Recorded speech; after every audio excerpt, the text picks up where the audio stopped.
Pengadaan alutsista TNI Angkatan Laut meskipun sudah cukup masif dilakukan, namun sebenarnya postur kekuatan Angkatan Laut kita masih jauh dari kata ideal, mengingat masih banyak kapal berusia tua yang masih terus diretrofit dan digunakan untuk menjaga wilayah perairan negara kita. Padahal di satu sisi teras depan Indonesia sudah panas dingin karena ancaman konflik yang ditimbulkan oleh Cina, dan Laut Cina Selatan sendiri sudah beberapa kali menjadi ajang lawatan kapal-kapal canggih dan juga besar dari negara-negara barat. Untuk itu tidak salah jika kemarin Kepala Staf Angkatan Laut menaiki langsung fregat Belhara yang sedang dibangun di galangan milik Naval Group dengan maksud agar fregat ini diakuisisi oleh Indonesia. Selain lambung bagian depan yang khas dengan desain yang disebut dengan inverted bow, Defense and Intervention Frigate atau FDI atau yang dikenal lagi sebagai kelas Belhara yang tengah ditawarkan oleh Naval Group ke TNI Angkatan Laut juga dicirikan dengan adopsi sistem manajemen tempur atau Combat Management System CMS yang disebut dengan CETIS. Melansir dari Indo Militer, CETIS sendiri merupakan Ship Enhanced Technical Information System.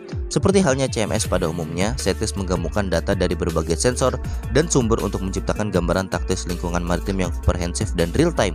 Integrasi ini mendukung deteksi, klasifikasi, dan keterlibatan ancaman yang efektif. Sistem ini menggabungkan data dari berbagai sensor seperti radar, sonar, elektro-optik, dan sensor merah untuk memberikan gambaran operasional yang koheren dan akurat.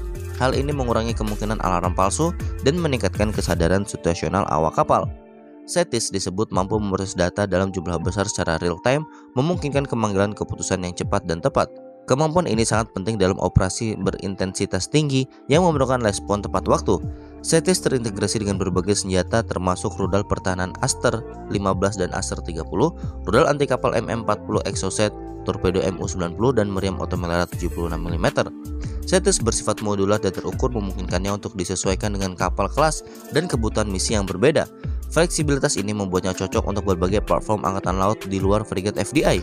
Mengingat meningkatnya ancaman serangan cyber, CETIS juga menerapkan langkah-langkah keamanan cyber yang kuat untuk melindungi terhadap akses tidak sah dan memastikan integritas data dan sistem yang penting di dalamnya aman. Sampai saat ini CETIS telah digunakan pada beberapa platform kapal perang yang canggih selain frigat FDI atau Belhara class yang dioperasikan oleh Prancis dan Yunani. CETIS sendiri juga diadopsi pada korvet Gowin class yang digunakan oleh Mesir, Malaysia, dan Uni Emirat Arab, dan juga frigat Frame yang digunakan oleh Italia, Maroko, dan Mesir serta frigat Formidable class milik Singapura. CETIS sendiri dikembangkan oleh Naval Group pertama kali diperkenalkan dan dioperasionalkan pada awal tahun 2010-an. Secara khusus, CMS ini dirancang untuk meningkatkan kemampuan kapal angkatan laut modern, mengintegrasikan fusi data sensor canggih, dan koordinasi sistem senjata untuk meningkatkan kesadaran situasional dan efisiensi operasional. Naval Group tidak sendirian dalam pengembangan CETIS, melainkan dengan dukungan Kementerian Pertahanan, dan nama-nama besar dalam industri pertahanan Perancis juga ikut terlibat seperti Institute for Research in Computer Science and Automation atau INRIA, dan juga Thales, MBDA, dan Airbus Defence and Space turut dilibatkan dalam merancang CETIS. Jadi bisa dibilang tangan-tangan yang menciptakan CETIS bukanlah tangan abal-abal, melainkan dari orang-orang cerdas di benua biru. Dan apa jadinya jika sistem canggih ini digunakan oleh Indonesia? Sampaikan pendapat kalian di kolom komentar.